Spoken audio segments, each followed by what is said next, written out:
Hello नमस्कार. मी अविशा नवघरे पुन्हा तुमच्यासाठी घेऊन आली आहे मराठी सुलभ भारती इत्या 6वी. आज आपण बघणार आहोत माझा अनुभव. हा पाठ एक्सप्लेनेशन म्हणजे या पाठाचं एक्सप्लेनेशन मी मागच्या म्हणजे याच्या पहिल्याच्या व्हिडिओमध्ये तुम्हाला दिलेला आहे. ज्यांना हवं असेल तर तो व्हिडिओ ओपन करून बघू शकता. आज आपण बघणार आहोत पाठ दुसरा माझा अनुभव या पाठाची वर्कशीट व आज आपण पूर्ण करणार आहे. या वर्कशीटमध्ये तुम्हाला काय पाहायला मिळणार आहे? या वर्कशीटमध्ये तुम्हाला शब्द या एक्सरसाइजमधले स्वाध्यायमधले तुम्हाला पूर्ण प्रश्न उत्तरं आणि या व्यतिरिक्त तुम्हाला काय पाहायला मिळणार आहे? या व्यतिरिक्त तुम्हाला या पाठाचे विस्तृत आणि या पाठाच्या अंतर्गत असणारे प्रश्न आणि त्यासोबतच ग्रामर म्हणजे व्याकरणसुद्धा तुम्हाला माझ्या या वर्कशीटमध्ये पाहायला मिळणार आहे. ज्या मुलांना म्हणजे हा जो व्हिडिओ आहे हा जूनमध्ये चालू होणाऱ्या सेक्शनच्या मुलांसाठी आहे, जे मुलं 6वीला जातील म्हणजे 5व्या वर्गातून 6वीला जातील त्या मुलांसाठी माझा हा व्हिडिओ असणार आहे. त्या व्हिडिओमध्ये मुलांना या पाठाविषयातली सगळीच माहिती, या पाठाविषयीचे लेखकाचे असलेले अनुभव आणि त्याचे प्रश्न उत्तरं तुम्हाला या वर्कशीटमध्ये पाहायला मिळणार आहे. ज्या मुलांचा अभ्यास वीक असतो, ज्या मुलांना अभ्यास करावंसं वाटत नाही किंवा त्याचं मन लागत नाही, तेव्हा या पाठावरचे तुम्ही जर माझे एक्सप्लेनवाले व्हिडिओ बघितले, मराठीतच आहे ते, आणि या पाठावर दिलेली तुम्ही वर्कशीट जर तुम्ही करून घेतली किंवा ती वर्कशीट तुम्ही पूर्ण सॉल्व केली तर नक्कीच तुम्हाला या पाठावरचे प्रश्न उत्तर आणि या पाठाविषयी विस्तृत माहिती तुम्हाला मिळेल. चला मग आपण बघूया या पाठावरची वर्कशीट.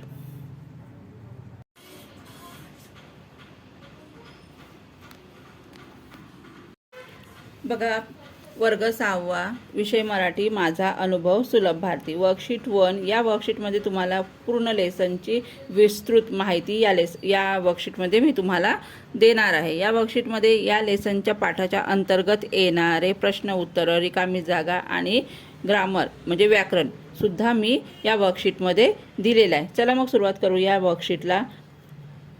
प्रश्न क्रमांक अ, रिकामी जागा भरा. उद्या आपल्याला आगगाडीने मामाच्या गावाला जायचे आहे. कशाने जायचे आहे? आगगाडीने. रीमाने रिकामी जागा उड्या मारल्या. कशा उड्या मारल्या आहे? आनंदाने. म्हणजे रीमाने आनंदाने उड्या मारल्या. आगगाडी करत चालली होती. काय करत चालली होती? झुकझुक. आगगाडी झुकझुक करत चालली होती. पुस्तकाची पाने हवेने रिकामी जागा होती. तर काय येणार आहे? पुस्तकाची पाने हवेने फडफड होती. थंडगार वाऱ्याच्या रिकामी जागा अंगावर झेलू लागलो. काय झेलू लागलो आहे? झुळूक. काय रिकामी जागा येणार? झुळूक. थंडगार वाऱ्याच्या झुळूक अंगावर झेलू लागलो. 6वं दिलेलं आहे, स्टेशनवर रिकामी जागा घेऊन रिकामी जागा आला होता. तर स्टेशनवर मामा घेऊन रिकामी जागा, स्टेशनवर बैलगाडी घेऊन मामा आला होता असं हवं होतं आपल्याला ना. तर स्टेशनवर बैलगाडी घेऊन मामा आला होता. मन आनंदाने रिकामी जागा नाचत होते. मन आनंदाने थुई थुई नाचत होते. मामाची मुले रिकामी जागा आणि रिकामी जागा आमचीच वाट पाहत होती. मग मामाची किती मुले होती? 2. तर 2 मुलांची नावे काय होती? एकाचं राजू आणि दुसऱ्याचं रीमा. तर मग काय होईल? रिकामी जागा मामाची मुले राजू आणि रीमा आमचीच वाट पाहत होती. तिच्या हाताचा रिकामी जागा स्पर्श खूप प्रेमळ अन रिकामी जागा होता. तर तिच्या म्हणजे कोणाच्या हाताचा स्पर्श? आजीच्या. लेखकाच्या आजीच्या हाताचा स्पर्श प्रेमळ अन बोलका होता. 10वी रिकामी जागा काय आहे? आम्हाला खूप रिकामी जागा आले. आम्हाला खूप गहिवरून आले. चला मग पुढचा प्रश्न क्रमांक 2, जोड्या जुळवा. आगगाडी इथे काय दिले आहे? म्हणजे ध्वनी, एखाद्या वस्तूची ध्वनी आपल्याला इथे ओळखून रिकामी जागा लिहायची आहे. ही लाईनिंग फाडून सुद्धा आपण रिकामी जागा करतो, किंवा जसं आपण उत्तर आणि आगगाडीचा गट अपूर्ण लिहायचं आणि त्याच्यापुढे त्याचं उत्तर लिहायचं. जसं पहिली रिकामी जागा, पहिली जोड्या लावी आहे आपली आगगाडी. आगगाडीचा आवाज कसा असतो? झुकझुक. आगगाडीचा आवाज कसा असतो? झुकझुक. पैजण. पैजणचा आवाज कसा असतो? खुडखुड. पैजांचा आवाज कसा असतो? पैजांचा आवाज कसा असतो? छुम छुम. छुम छुम. पैजांचा आवाज कसा असतो? छुम छुम. घुंगुरमाळा. घुंगुरमाळा कशा असतात? घुंगुरमाळा कशा असतात? घुंगुरमाळा खुड खुड. घुंगुरमाळा खुड खुड. नंतर आली आपली बैलगाडी. बैलगाडीचा आवाज कसा असतो? खडखड. बैलगाडी खडखड. पाणी. पाणीचा आवाज कसा असतो? खडखड. खड खड. खडखड आणि खडखड यामध्ये फरक आहे. चला, डोळे. डोळे कसे होते? लुकलुक. डोळे कसे होते? लुकलुक. आणि चाक कसं वाजतं बैलगाडीचं चाक? पुन्हा खडखड. चाक कसं वाजतो? खडखड. आणि पाने. पाने कशी होतात आपली? फडफड. पाने फडफड. अशा प्रकारे आपल्याला जोड्या लावावं व त्याचं उत्तर लिहून अशी गट पूर्ण लिहायचा आणि त्याच्यासमोर त्याची उत्तरं लिहत चालेल. या पाठांनी तुम्ही जोड्या लावा, नक्की लिहा. पेपरमध्ये सुद्धा आणि कॉपीमध्ये सुद्धा तुम्ही अशी लिहिण्याची प्रॅक्टिस करा. समानार्थी शब्द लिहा. ज्या शब्दाचा समान अर्थ असतो, एका शब्दाचे 2 समान अर्थ असू शकतात, त्याला आपण समानार्थी शब्द असं म्हणतो. चला मग वाऱ्याचं काय होते? वाऱ्याचा समानार्थी शब्द काय होतो?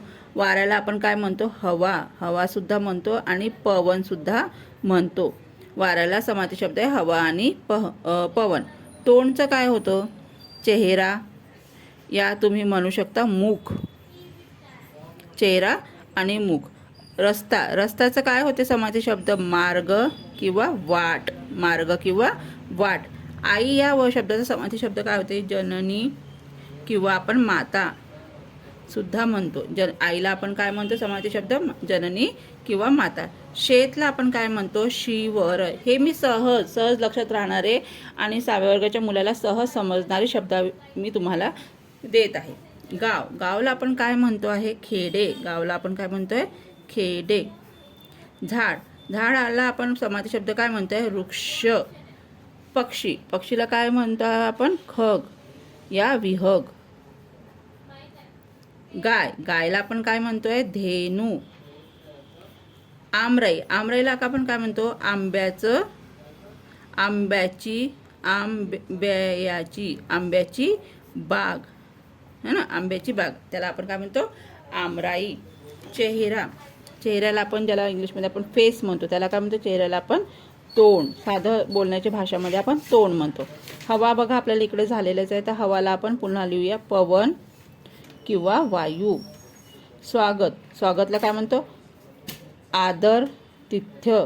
आदर तिथ्य. आदर तिथ्य सुद्धा म्हणतो. धमाल. मजा है ना, मामाच्या गावाला जाऊन आपण काय करतो? मजा. आणि दुसरं काय लिहू शकतो आपण? मस्ती. पाडाचा आंबा. याला काय म्हणतो आपण? अर्धवट है ना, अर्धवट पिकलेला आंबा. पाड्याच्या आंब्याला काय म्हणतो आपण? आता इथे जागा नाही आहे, तर अर्धवट पिकलेला आंबा. पिकलेला आंबा. घर म्हणजे काय होते? घर म्हणजे होते गृह आणि सदन. आणि तिसरं आहे आलय. गृह, सदन, आलय. घराला समानार्थी शब्द काय आहे? गृह, सदन, आलय. चला मग पुढचा प्रश्न बघूया. प्रश्न क्रमांक 3. विरुद्धार्थी शब्द लिहा. आनंदी. दुःखी. आनंदाला दुसरे शब्द काय आहे? विरुद्धार्थी. दुःखी.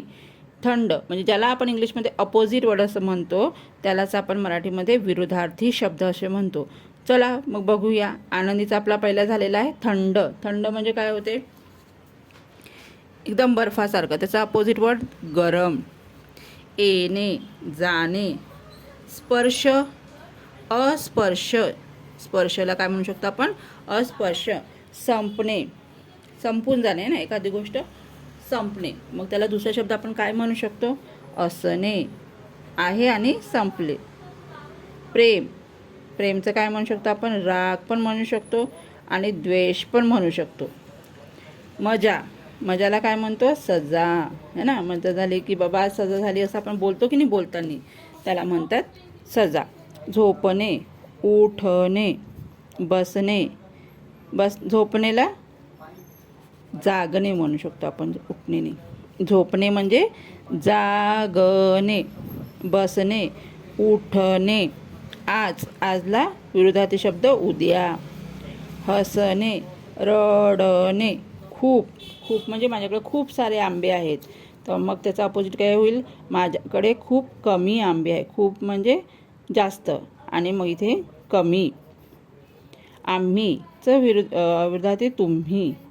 जवळचं विरुद्धार्थी दूर. अशा प्रकारे ही समार्थी शब्द, विरुद्धार्थी शब्द आणि ध्वनिदर्शन अशा प्रकारे ही वर्कशीट आपण बघितली आहे.